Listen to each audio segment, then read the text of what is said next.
Leading off our discussion tonight is the legislative secret agent of the House of Representatives, Democratic Congressman Mark DeSaulnier of California. He's a member of the House Ethics Committee and the House Transportation and Infrastructure Committee and a former member of the Rules Committee.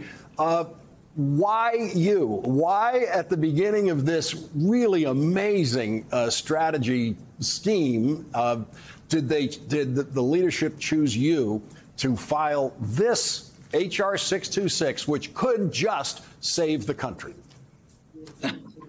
Well, thank you for having me on.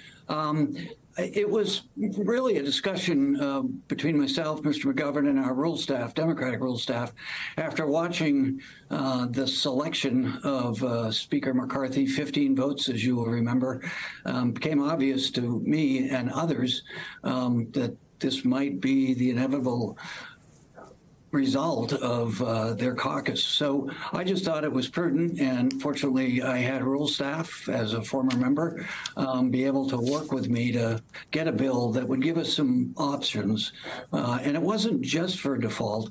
We were thinking that it might be for other things that might come up. The Republicans, when they came in charge, changed the rules a little bit so you could only introduce bills that were single source to a committee.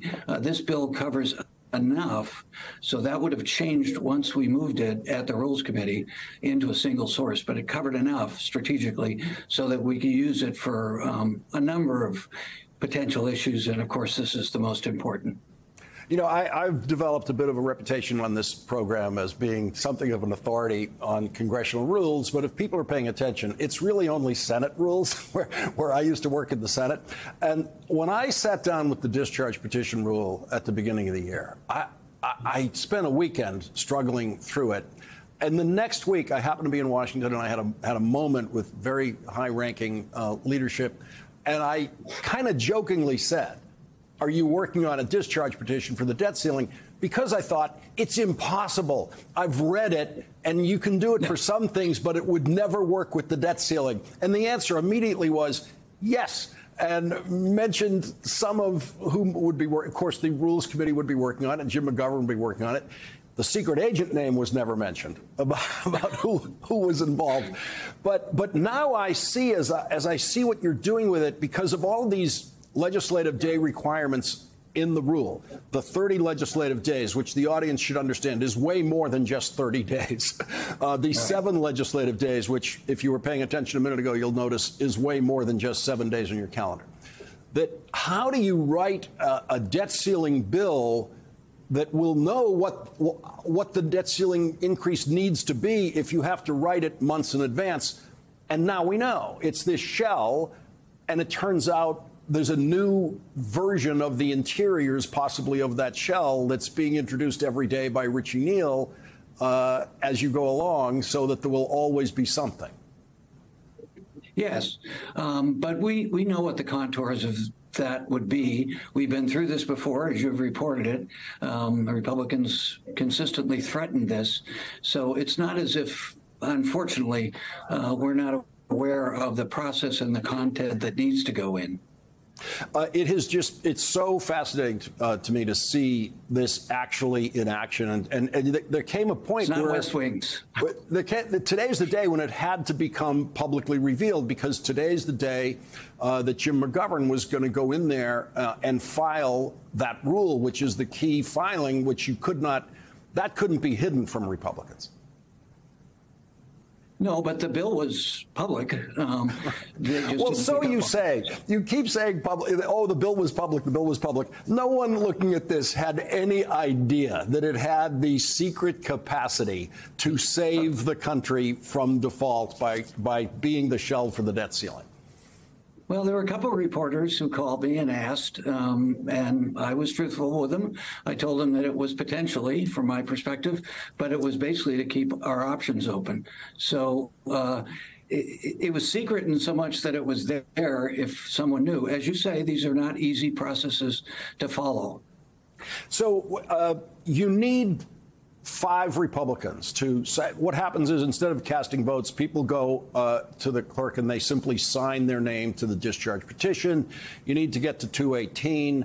that discharges it, in effect, sends it to the House floor for a vote. Presumably, everybody who signed to discharge it would then vote for it, and there you have a new law.